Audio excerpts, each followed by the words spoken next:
मेरा नाम आराध्या है। जब भी मैं आईने में खुद को देखती तो मुझे अक्सर लगता कि मेरी आंखों में बहुत से सपने छिपे हुए हैं। मैं एक छोटे से कस्बे की रहने वाली थी जहां लोगों की सोच आज भी पुरानी थी। घर में मेरी माँ सुशीला थी और पिता गोविंदलाल जो किराने की दुकान चलाते थे। हमारा परिवार गरीब नहीं था मगर इतना अमीर भी नहीं कि कोई बड़ा सपना आसानी से पूरा हो सके। मेरी सबसे बड़ी चाहत थी कि मैं पढ़ लिख कर अपने पैरों पर खड़ी हो जाऊं। लेकिन समाज और रिश्तेदारों की नज़रों में लड़की की सबसे बड़ी मंजिल शादी होती है।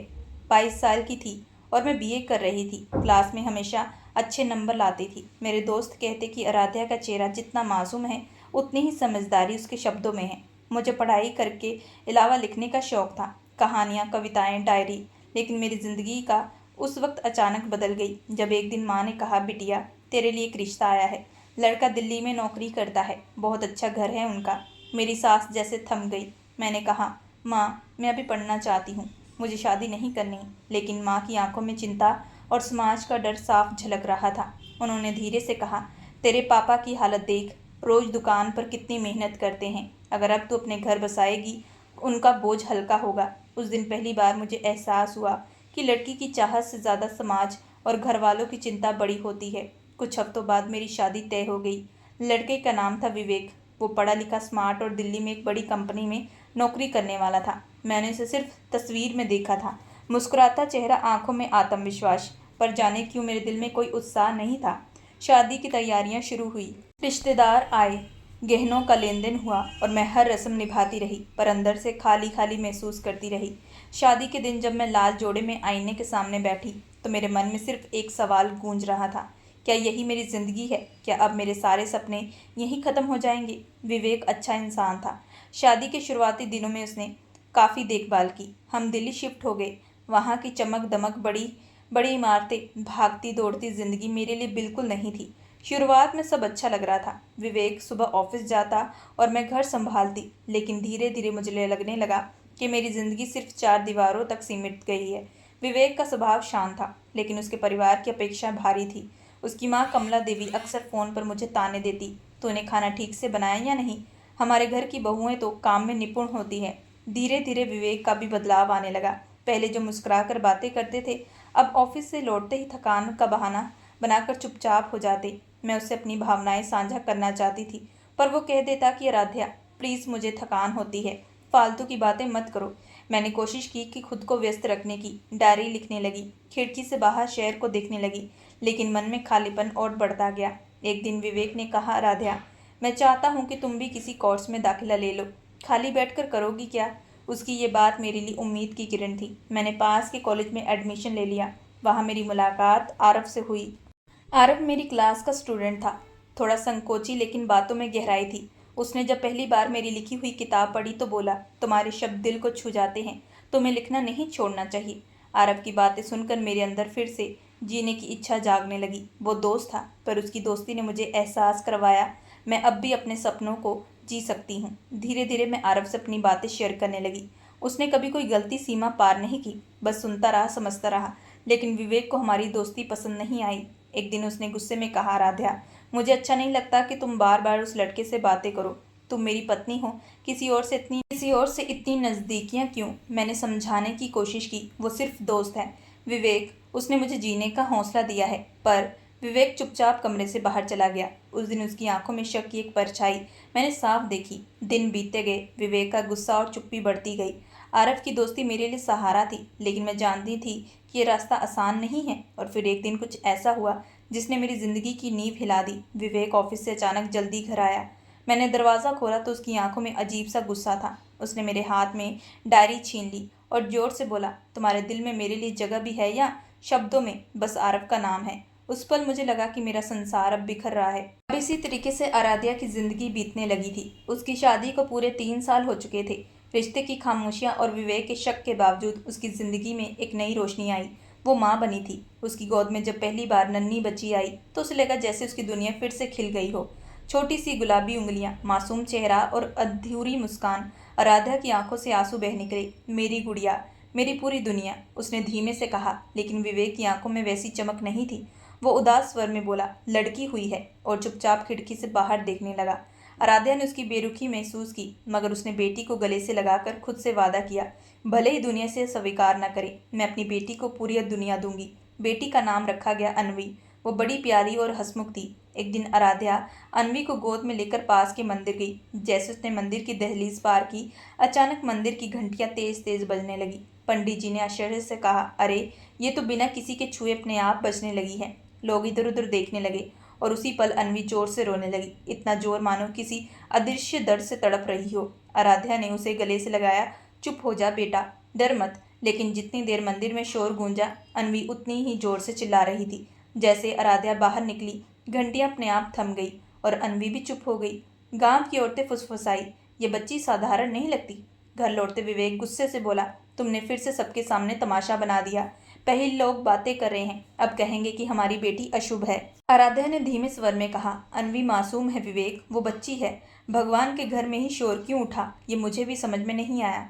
विवेक ने कोई जवाब नहीं दिया। वो बस अपनी चुप्पी और कठोर निगाहों से आराध्या का दिल तोड़ता रहा। उस रात आराध्या ने एक अजीब सपना देखा। उसने देखा कि मंदिर के गर्भगृह से तेज रोशनी निकल रही थी और उसी रोशनी के बीच उसकी बेटी खड़ी थी। अनवी की आंखों में चमक थी और वह कह रही थी, माँ मुझे बचा लो, वो लोग मुझे लेने आएंगे। आराध्या हड़बड़ा कर उठी। उसका दिल तेजी से धड़क रहा था। उसने बेटी को गले लगाया और सोचा, ये सपना था या कोई इशारा। अगले दिन आराध्या ने हिम्मत करके पंडित जी से पूछा, मंदिर में उस दिन जो हुआ उसका मतलब क्या हो सकता है पंडित जी? पंडित जी ने गंभीर होकर कहा, कभी कभी कुछ आत्माएं जन्म लेकर अधूरे काम पूरे करती हैं। हो सकता है आपकी बेटी भी कोई विशेष कारण से आई हो। मंदिर की घंटियों का अपने आप बजना कोई साधारण बात नहीं है। आराध्या की आंखों में डर उतर आया। उसने पूछा, क्या मेरी बेटी पर कोई संकट है? पंडित जी ने बस इतना कहा, संकट नहीं, पर उसका भाग्य बड़ा भारी है। तुम्हें खुद उसकी रक्षा करनी होगी। धीरे धीरे आराध्या को एहसास हुआ कि विवेक अक्सर देर रात घर से बाहर निकल जाता। एक बार उसने उसका पीछा किया। विवेक मंदिर के पीछे बने पुराने मठ में गया, जहाँ कुछ अजनबी लोग उसे घेरे हुए थे। उनके हाथों में अगरबत्ती की दीपक और अजीब से चिन्ह बने कपड़े थे। आराध्या दूर से देख रही थी। उसका दिल धड़क रहा था, ये सब क्या हो रहा है? और विवेक, इनका मेरी बेटी से क्या संबंध? उसी समय अचानक अनवी घर पर जोर जोर से रोने लगी और मंदिर में घंटियां अपने आप बज उठी। आराध्या का दिल तेजी से धड़क रहा था। वो पुराने मठ की दीवार से टिककर विवेक और उन अजनबियों को देख रही थी। एक व्यक्ति बोला, सब तैयार है, अगले अमावस्या की रात वो बच्ची हमें चाहिए। विवेक ने झिझकते हुए कहा, पर वो मेरी बेटी है। दूसरे आदमी ने हंसकर कहा, बेटी, वो सामान्य बच्ची नहीं है, उसमें वो शक्ति है जिसे हम जगाना है। मंदिर की घंटियां अपने आप बजना कोई संयोग नहीं। अगर हमने अनुशासन पूरा किया तो तुम्हें धन, पद और ताकत सब मिलेगा। विवेक चुप हो गया। उसकी आंखों में लालच की परछाई साफ दिख रही थी। आराध्या का पूरा जिस्म कांप उठा। मेरी बेटी इनकी बलि का हिस्सा है। उसकी आंखों में आंसू बहने लगे। उस रात आराध्या ने अनवी को गले से लगाकर प्रण किया, चाहे मुझे अपनी जान क्यों न देनी पड़े, मैं तुम्हें कभी भी किसी हाल में बचाऊंगी। वो जानती थी कि विवेक अब उसके साथ नहीं है। वो माँ थी और माँ अपनी संतान की रक्षा के लिए हर हद पार कर सकती है। कुछ दिन बाद गांव में बड़ा उत्सव था। फिर से मंदिर में ढोल नगाड़े बज रहे थे। आराध्या जैसे ही बच्ची को लेकर उस मंदिर में पहुंची तो फिर से घंटियां बजने लगी। लोग डर गए। पंडित जी तक हैरान थे।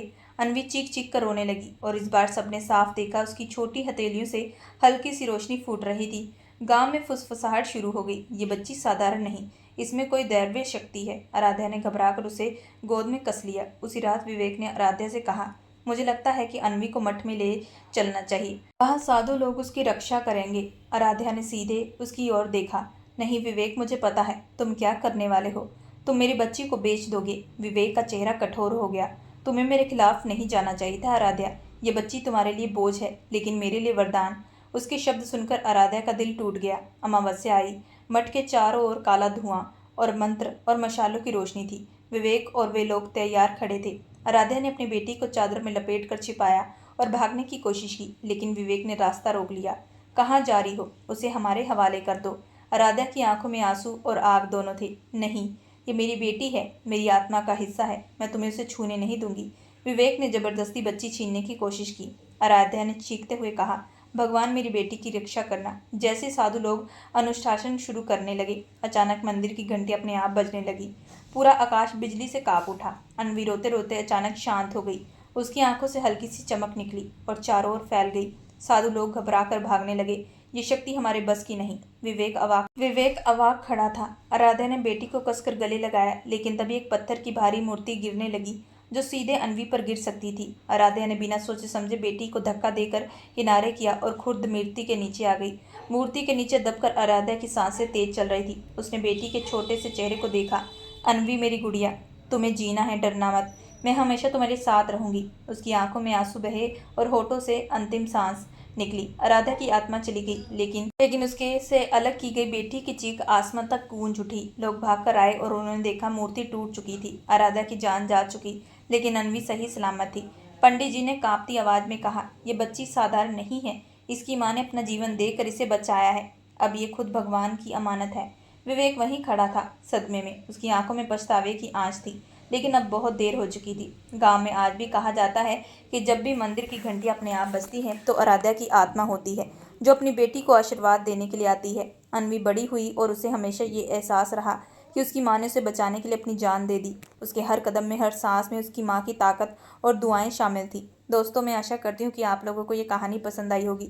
अगर आप लोगों को ये कहानी पसंद आई है तो प्लीज़ हमारे चैनल को लाइक और सब्सक्राइब जरूर करें एंड बेल आइकन का बटन जरूर दबाएं।